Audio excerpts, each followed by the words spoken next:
वो दो बॉन्ड बनाता था। ऑक्सीजन का बॉन्डिंग स्टाइल क्या था? वो दो बॉन्ड बनाता था। और ऐसा करते हुए कार्बन का बॉन्डिंग स्टाइल अपने आप पूरा हो गया, क्योंकि कार्बन। अब आप देखो, इस वाली बात को हम ऐसे भी कर सकते हैं अगर हम लुईस स्ट्रक्चर्स में आ जाए तो। ये दो शेयर्ड पेयर हो गए इस साइड, और ऐसे ही इधर भी ये दो शेयर्ड पेयर हो गए। अब क्वेश्चन पढ़ के हमें पता ही नहीं चला हमारे से क्या क्या चाह रहा था। डिस्कस द CO2 मॉलिक्यूल, तो कहते जी ये CO2 का मॉलिक्यूल है, इसमें कार्बन ने 4 बॉन्ड बना रखे हैं, दोनों ऑक्सीजन ने 2 बॉन्ड बना रखे हैं। अब दूसरा क्या कह सकते हैं? This structure is linear. बोलिए, वंशिका जी ने पूछा था ना शायद क्वेश्चन। तो दूसरी बात क्या कहते हैं? It is linear. तीसरी बात जो मेरे दिमाग में नहीं आती, क्योंकि आपने सॉल्व एग्जाम्पल पूछा तो उसमें सॉल्यूशन में कुछ स्ट्रक्चर्स, रिजल्टेंट स्ट्रक्चर्स बना बना के दिखाया, तो इसलिए मैंने कहा चलो सोचते हैं, ये भी सोच लेता है। अब ये क्या सोचते हैं, कैसे सोचते हैं, देखिए। ये वाला जो पेयर मैंने यहाँ बना रखा था, यही पेयर मैं यहाँ भी बना सकता हूँ, उससे तो कोई दिक्कत नहीं होती। या होती है?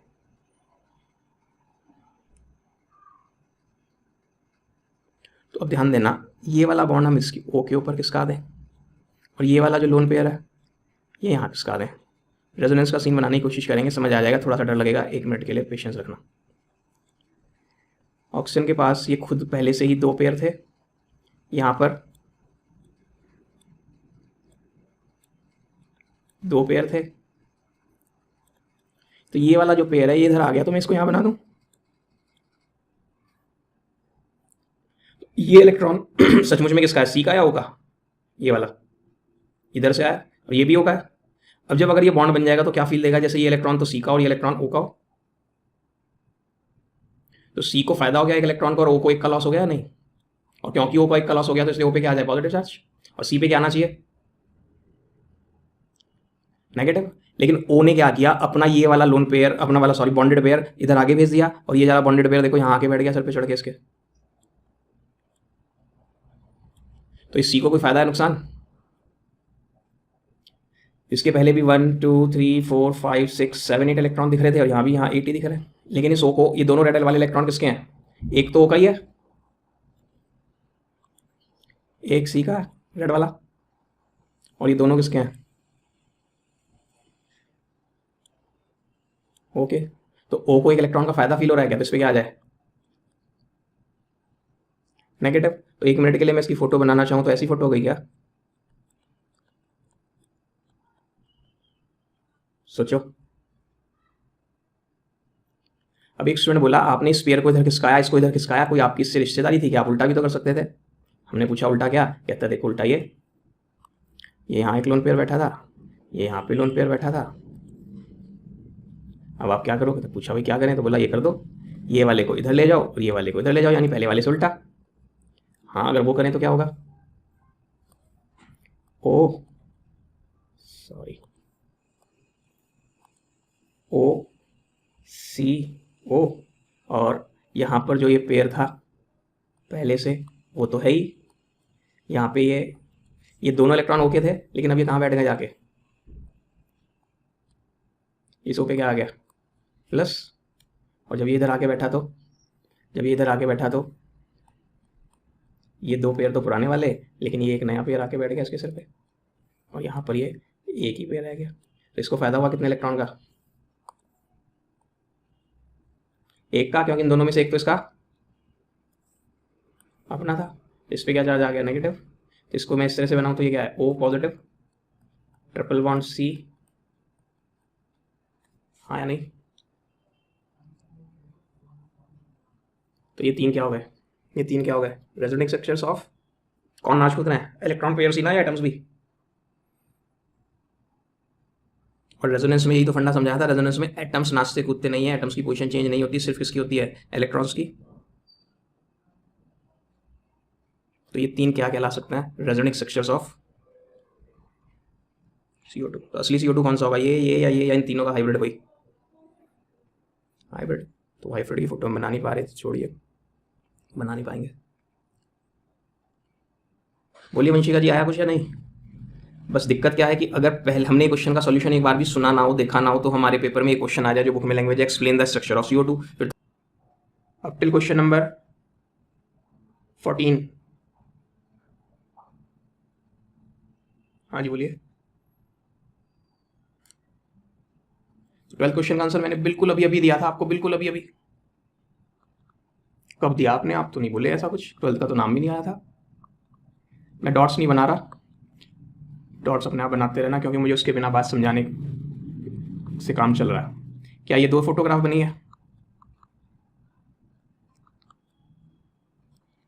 और क्या पूछा है कि क्या ये H3PO3 के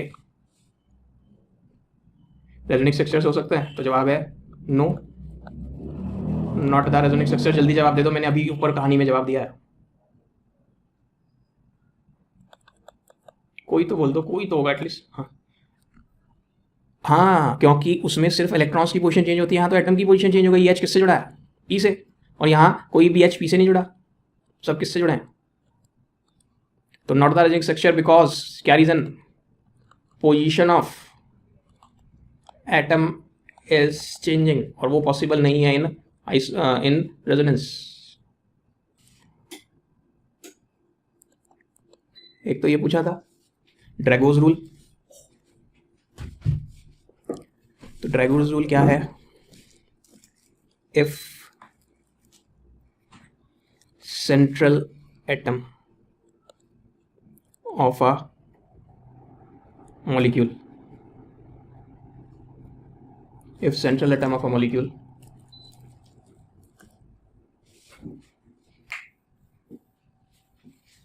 लिखो, स्टेटमेंट में बोल रहा हूं, ठीक है?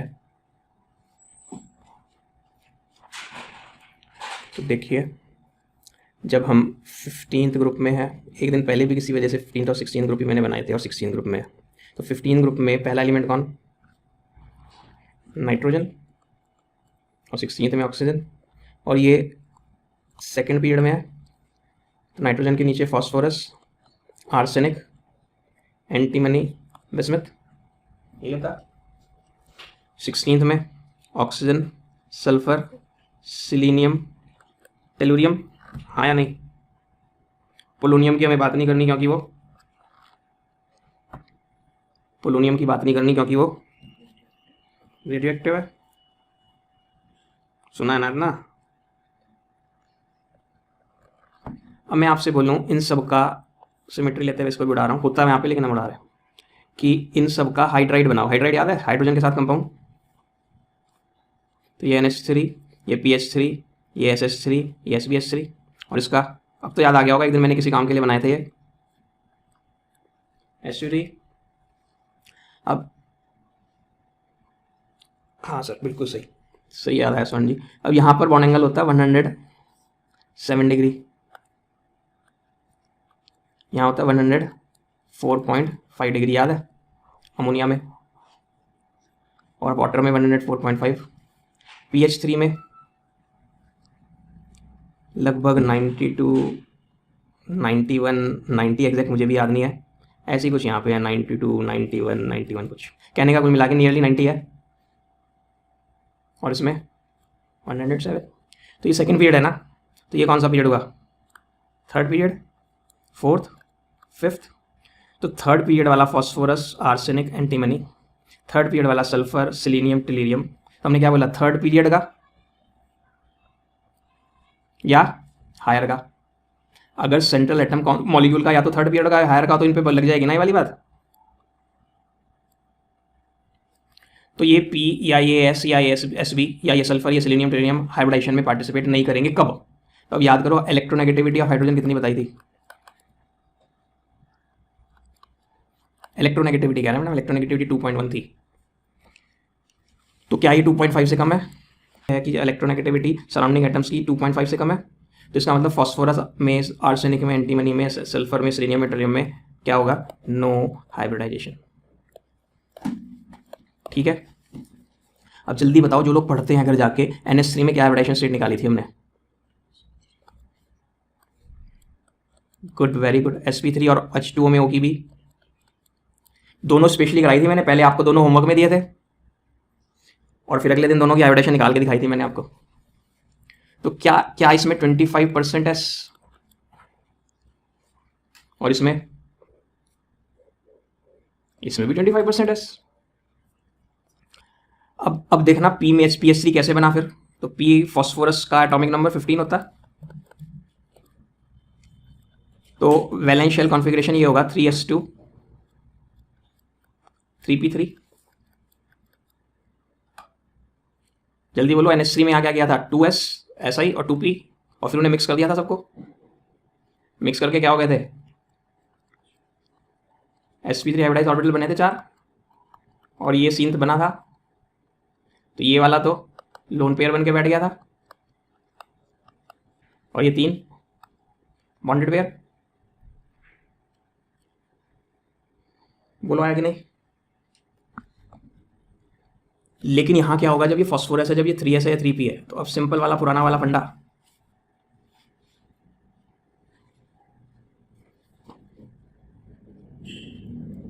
ये 3 कौन आए 1s ऑफ हाइड्रोजन, एक एक इलेक्ट्रॉन के साथ।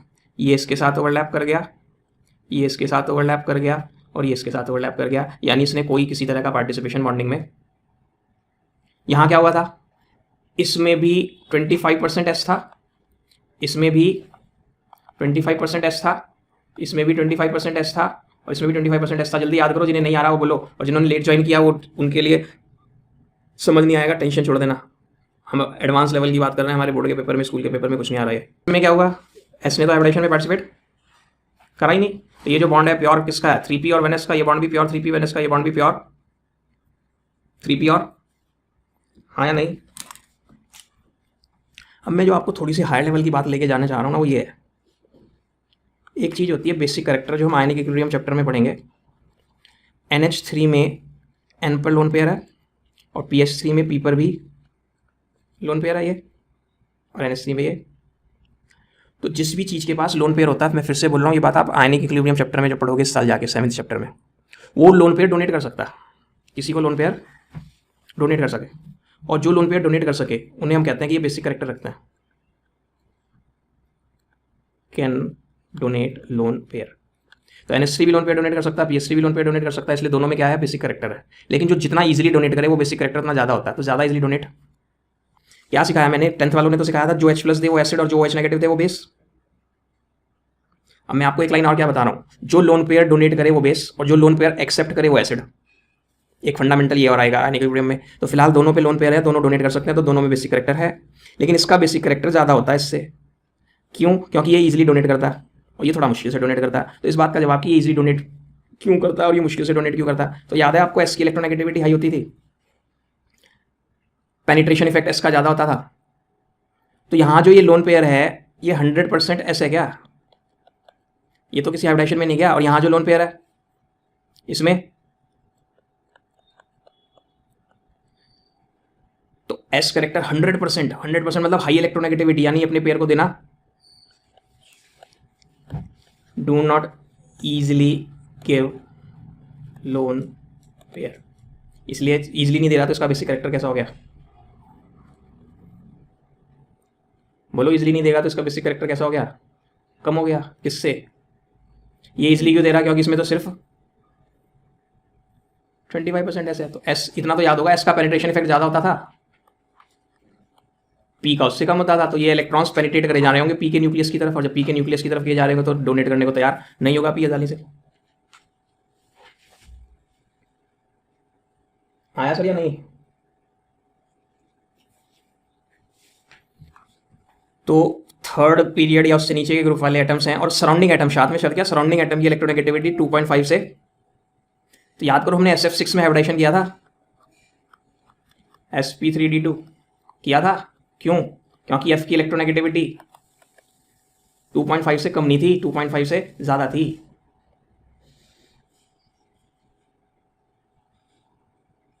ठीक है जी, यस और नो। अब आप अपने क्वेश्चंस बोलो, जो मुझे आते हैं बताता जाऊंगा, नहीं आते वो पूछ के बता दूंगा। हाँ बोलो।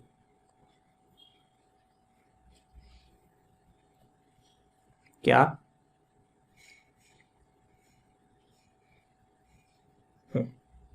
स्टीम डिस्टिलेशन, हाँ तो पढ़ाया तो था मैंने।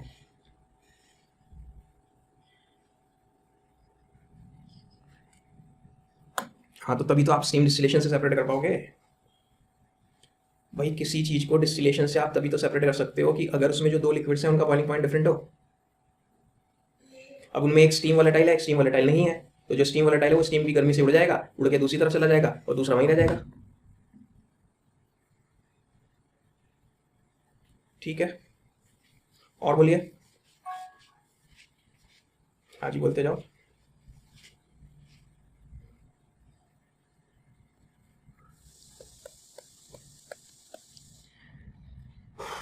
ये तो मुझे नहीं आता। देखो P2O5 सचमुच में मॉलिक्यूल होता है और दो मॉलिक्यूल एक साथ जुड़ के एग्जिस्ट करते हैं, इसलिए वो P4O10 बनता है। तो एक P2O3 भी होता है, एक P2O5 भी होता है। P2O3 का डायमर बन गया P2O6 और P2O5 का बन गया P4O10। अब P4O10 कैसा है, यहाँ पर एक एक जहाँ जहाँ P है वहाँ वहाँ एक एक डबल बॉन्ड वो लगा दीजिए। ये फोटो है किसकी, आसान सी है ना बात। अब बताओ कितने सिग्मा और कितने पाए, डबल बॉन्ड 4 जगह है बस, तो 4 तो पाई बॉन्ड हो गए, क्योंकि डबल में से एक बॉन्ड पाई होता है ना, डबल में से एक पाई, और बाकी सिग्मा गिन लो 1 2 3 4 5 6। मैं नहीं गिन पा रहा, आंखें धुंधला रही हैं, गिन लोगे ना सिग्मा, लिख गिनूं सारे लगा लगा के डैश। आंसर यही था क्या मैडम, सिग्मा लिख के दूं, एक दो पे लिख के दिखा देता हूं, बाकी इसी तरह आप लिख लेना। तो इलेक्ट्रिक मतलब जिनके अंदर नंबर ऑफ इलेक्ट्रॉन सेम होते हैं, आइसो स्ट्रक्चर मतलब जिनका स्ट्रक्चर एक सा होता है। जैसे जैसे जैसे मैं आपको बोलूँ SiCl4 की फोटो बिल्कुल ऐसी होती है जैसे CH4 की होती है, इन दोनों टेट्राहेड्रल है, तो ये दोनों कैसे होगा, आइसो स्ट्रक्चरल, समझ गए। और जैसे Mg2+ में कितने इलेक्ट्रॉन होते हैं 10, और नियॉन में भी कितने होते हैं 10, Na+ में भी कितने होते हैं 10, तो ये सब क्या है, आइसो इलेक्ट्रॉनिक। पढ़ाया था आइसो इलेक्ट्रॉनिक, पढ़ा तो मैंने नहीं, टोटल इलेक्ट्रॉन देखने होते हैं। मान लीजिए आइसो H2 में पूछे वो कितने इलेक्ट्रॉन है, तो 2 हाइड्रोजन में 2, एक ऑक्सीजन में 8, तो टोटल 10 इलेक्ट्रॉन। वैलेंस इलेक्ट्रॉन नहीं देखेंगे, आइसो इलेक्ट्रॉनिक मतलब सारे टोटल इलेक्ट्रॉन गिनते हैं। अब चेक कर लेंगे जो भी मॉलिक्यूल दिया है वहां पे, बोलो मैडम जिनकी प्रॉब्लम है। वैलेंस इलेक्ट्रॉन नहीं, टोटल इलेक्ट्रॉन देखते हैं आइसो इलेक्ट्रॉनिक के लिए। और बताओ जल्दी से,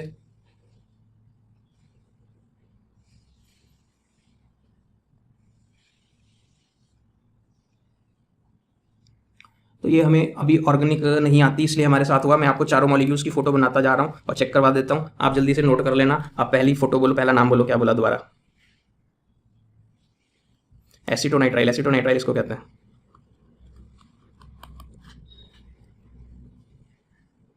तो अब कौन सा हाइब्रिडाइजेशन पूछा था, तो इसमें sp2 नहीं है। इस कार्बन ने कितने सिग्मा बॉन्ड बनाया, 4, तो ये sp3 होगा। इस कार्बन ने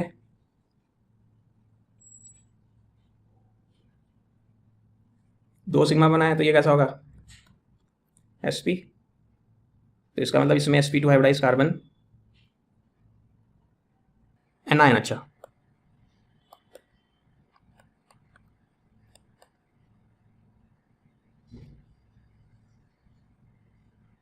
ठीक है, बस रेजोनेंस देखो, 10th क्लास याद करो पहले, 10th से याद आया क्या, मिथेनोइक एसिड। अब यहाँ से ये H भाग गया, ये दोनों इलेक्ट्रॉन इसे देके, दोनों इलेक्ट्रॉन इसे दे देते, इस पे क्या बनेगा, नेगेटिव ही तो आएगा। जब ये O का इलेक्ट्रॉन भी O पे आ जाए और H का भी H पे आ जाए और ये निकल लिया एज H+। अब ये जो इलेक्ट्रॉन है ये इधर आ जाता है और ये इधर खिसक जाता है, तो क्या होता है, और ये इधर चला गया, तो ये दोनों फोटो सचमुच में एक से हैं, बस ध्यान से देखो, यहाँ नेगेटिव यहाँ डबल हो गया, दूसरे में उल्टा हो गया, तो ये दोनों कौन है,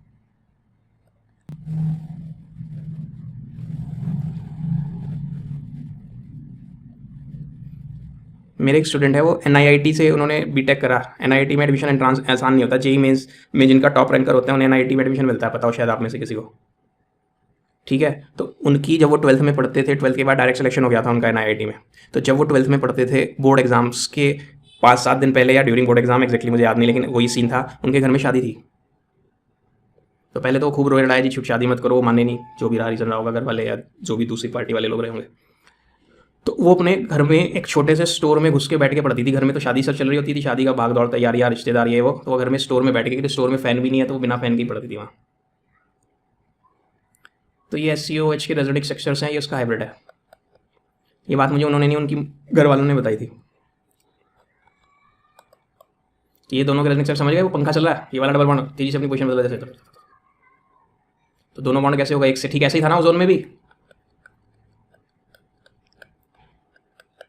और फाइनली क्या हुआ था, दोनों एक से हो गए थे due to resonance. Done. Next बोलो, देखो ध्यान से, ये पेपर है, पेपर अपनी कॉपी का पेपर की शीट मानो। ये 5 बॉन्ड दिख रहे हैं इस टाइम, 5 सिग्मा बॉन्ड दिख रहे हैं, 5 पेपर के प्लेन में आ रहे हैं या नहीं। और ये यहां पर कौन है, समझ गए, ये पेपर के नीचे ये कौन है। मैंने जब आपको खुद स्क्रीन पे आके या तो पेन वेन मिला के भी दिखाए थे, ये यहां से टच करता था, यहां से। तो ये जो लोब है ये पेपर के प्लेन के ऊपर है ना पूरा हवा में, और ये वाला पेपर के नीचे है। तो ये तो पाई बॉन्ड है ना, तो इनका टोटल प्लेन पेपर वाला प्लेन होगा क्या, पाई बॉन्ड्स का। भाई इस पूरे इलाके में मच्छर उड़ सकता है, इस पूरे इलाके में मच्छर उड़ सकता है, ये है ना पाई बॉन्ड। और बीच में जो ये प्लेन है इसमें तो पाई बॉन्ड का इलेक्ट्रॉन नहीं आ रहा होगा। नहीं आया समझ। एग्जाम्पल आंसर क्या दिया है मैडम, ऐसे फायदा नहीं होता ना, आप चेक करना, नहीं हुआ मेरे से दोबारा पूछना। जो मॉलिक्यूल का ये वाला प्लेन है, ये पेपर वाला प्लेन, अब इसके लिए मैं इसे पूछ रहा हूँ लैंग्वेज क्या दिया है वो मैं देखना चाहता हूँ। तो ये पेपर वाला प्लेन है, ये नोडल प्लेन होगा विद रिस्पेक्ट टू, बोलो with respect to pi bonds या पाई इलेक्ट्रॉन क्लाउड। बिल्कुल सही, पाई बॉन्ड या पाई इलेक्ट्रॉन, क्योंकि पाई इलेक्ट्रॉन्स इसमें तैर रहे हैं ना और या इसमें तैर रहे हैं, तो बीच में ये कौन है, तो नोडल प्लेन ये वाला पेपर वाला प्लेन हुआ ना मॉलिक्यूल वाला, क्योंकि इस पेपर वाले प्लेन में तो पाई बॉन्ड नहीं आ रहा है, पाई बॉन्ड या तो उस पेपर के ऊपर है या उस पेपर के नीचे है। और बताइए नेक्स्ट चैप्टर में पढ़ेंगे सर, कौन पूछ रहा है एवरेज एंथैल्पी। अतिशय जी सेकंड चैप्टर, नेक्स्ट चैप्टर में तो नहीं, स्टेट्स ऑफ मैटर में नहीं, थर्मोडायनेमिक्स में पढ़ेंगे, फिर भी हिंट लेना हो ले लो। मिथेन में 4 बॉन्ड होते हैं, पता है क्या, चारों एक से होते हैं, अलग अलग होते हैं। हाइब्रिडाइजेशन ने यही सिखाया था, चारों एक से होते हैं। तो इन दोनों चारों में से किसी को भी पहले तोड़ो, सेम अमाउंट ऑफ एनर्जी लगेगी या नहीं लगेगी, क्योंकि चारों एक से हैं। मान लीजिए मैंने इसे तोड़ दिया, और तोड़ने पे कितना खर्च हुआ, सपोज कर लो 100 जूल। अब ये टूटने के बाद क्या रह गया होगा, अब मैं इस बॉन्ड को तोड़ने जाऊं तो कितने पैसे खर्च होंगे, 100 या 100 से अलग, तो अब 100 से अलग खर्च होंगे। जब तक ये चारों थे तब तक चारों एक से थे, तो उन चारों में से कोई सा भी तोड़ते 100 ही लगती, इसको ना तोड़ के इसको तोड़ते। लेकिन जब ये तोड़ दिया, तोड़ने के बाद अब 3 बॉन्ड रह गए, मेरी पोजीशन उतनी रही है, चेंज हो गई होंगी। और जब रिपल्शन चेंज हो गई तो उनकी बॉन्ड लेंथ भी चेंज हो जाएगी, बॉन्ड एंगल भी चेंज हो जाएंगे, बॉन्ड एनर्जी भी चेंज हो जाएगी। अब तीनों एक से हैं, लेकिन तीनों अब इन 4 से अलग हैं। अब मान लीजिए इस दूसरे बॉन्ड को तोड़ने में मुझे नहीं पता ज़्यादा खर्च होती है या खर्च कम खर्च होती है, मान लीजिए 120 खर्च होती है, तो इसको तोड़ोगे तो भी 120, इसको तोड़ोगे तो भी 120, इसको तोड़ोगे तो भी 120, 120 खर्च हो गई, ये भी उड़ा दिया। अब कितने बचे, इन्हें तोड़ने में 120 लगेगी या उससे अलग, क्योंकि फिर से रिपल्शन चेंज हो गया, बॉन्ड लेंथ बॉन्ड एंगल सब चेंज हो गया होगा। अब मान लीजिए इसको तोड़ने में लगती है 130, तो ये तोड़ो तो भी 130 लगेगी, ये तोड़ो तो भी 130 लगेगी, क्योंकि दोनों फिक्स हैं। तो मान लीजिए मैंने तोड़ दिया तो सी उड़ गया बेचारा, कितनी लगी 130। अब ये तोड़ो तो 130 या उससे अलग। अब ये कौन सा बॉन्ड तोड़ा था, CH बॉन्ड, ये भी कौन सा बॉन्ड तोड़ा था, CH बॉन्ड, ये भी कौन सा बॉन्ड तोड़ा था, CH, ये भी कौन सा तोड़ा था, CH। तो मैं आपसे पूछूं मिथेन में CH बॉन्ड की बॉन्ड एंथैल्पी बताओ, एक वैल्यू। आपको कैसे बताऊं, चारों की अलग अलग आ रही है, एक से थे देखो तब भी अलग अलग आ रही है। सीन बदल गया ना कैसे, क्योंकि हर एक के टूटते जाती बदलता चला जाता सीन। तो अब एक वैल्यू कैसे बताओगे, मैथ्स नहीं पढ़ी तो अतिशय जी, तुम तो मैथ्स वाले हो। तो बस, तो इनका जो एवरेज निकाल देंगे वो क्या कहलाएगी, average bond enthalpy of CH bond. और ये इंडिविजुअली क्या कहलाएगी, bond enthalpy of first CH bond of methane, second CH bond of methane, third CH bond of methane, fourth CH bond of methane, समझे। और जो इनका एवरेज आएगा वो average bond enthalpy of CH bond of methane.